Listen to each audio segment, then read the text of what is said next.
A woman in prayer over her family is a weapon. Hey believers, if you're new here, welcome to His Voice, My Mic, where we sit down and talk about God. This is no church or ministry. I am just your average girl that has been through a lot, and God has called me to be here to talk about it.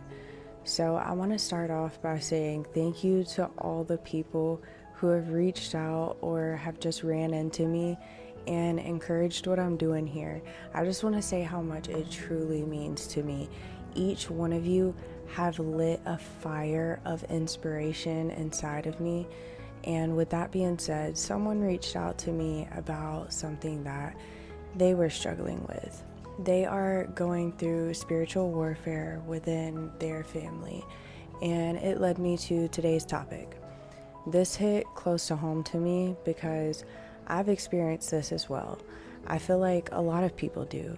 And in a world where families are constantly under spiritual attack, this episode of His Voice, My Mic is your reminder that family is God's design and it's worth fighting for. Whether you're raising babies, praying for your spouse, or standing in the gap for loved ones who have drifted away, this episode will strengthen your spirit, fire up your faith, and give you practical encouragement to lead your household with grace and authority. The enemy wants to divide, but God is calling you to stand and unify. Matthew 10:36 says, "And a person's enemies will be those of his own household." When you're living in your purpose and walking the path that God paved for you, and the enemy can't get to you, it will attack those closest to you. It will show its presence like never before. Jesus was speaking about how loyalty to Him might bring division even in families, but spiritually it points to the enemy stirring conflict to those close to home and pull you away from your assignment. If the devil can't take you down directly, he'll sow seeds of division, jealousy, or pain in the people closest to you. Why? Because if he can't steal your faith, he'll try to distract or discourage you by attacking your support system. But here's the truth. God equips you for this.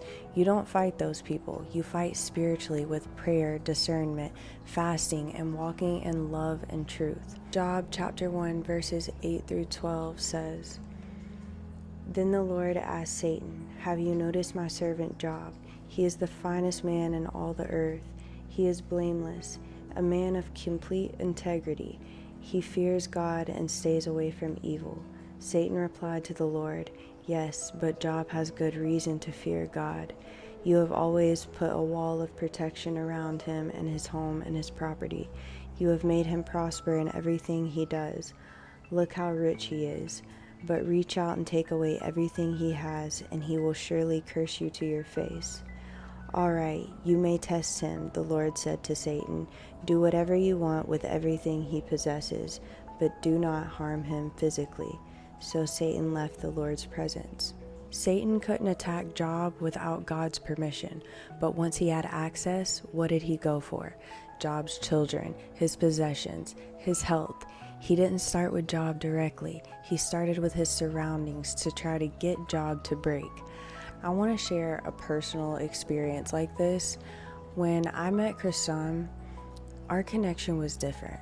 I knew we had a bigger purpose. It was always a deep, deep feeling that I never knew where it was coming from. Looking back, I realized that it was part of God's plan, and I could just feel it. We created a beautiful family and one that has great purpose. The devil began to divide our family the moment we started fulfilling the purpose, and it broke us. We were atheists at that time, so we fell prey to darkness easily. Our home was divided for 2 years. It was the hardest and most spiritually healing time. In the beginning, we had to face ourselves, the darkness that we had become. For 2 years, we fought those demons and we turned our lives around. We found God, we started living right, and our home is united again, stronger than ever. But we still face challenges because the devil really does not like the strength we have in our home with God in it. There are so many moments, though, for me, where the devil starts to get in my head, brings me back to those dark times, and tries to get me to see Kristan as the enemy. But I always come back to God. He gave us a second chance to do it right, to bring him into it so he could fulfill something here. Joshua 24:15 says, "As for me and my house, we will serve the Lord." Family was God's idea, not culture's. Family was made by his design. It is sacred. If you do not shield it with the Lord's strength, the devil will enter your front door like it's his home. Let's be real. The devil attacks the family because it reflects God's covenant. Distraction, division, busyness, pride, culture trying to redefine roles and erase values. A woman in prayer over her family is a weapon. Women, pray over your home. Speak life into your children. Respect and cover your husband. Heal the broken generational patterns. You might feel unseen, but God sees the one praying at midnight, wiping tears and keeping the family grounded. I want to target this one especially to women with families. I know that at times, most of the time, you're probably pouring your all into your family, the house, your kids, your husband, whatever it may be. I know you're probably pouring your all into it and have little time left for yourself. But just remember to take moments to let God pour all of it back into you. You need to refill your cup. You need to have moments with him to let him just refill you so that you can be the woman for your family that God has planned for you. If God is the center of your home, no weapon formed against it will prosper.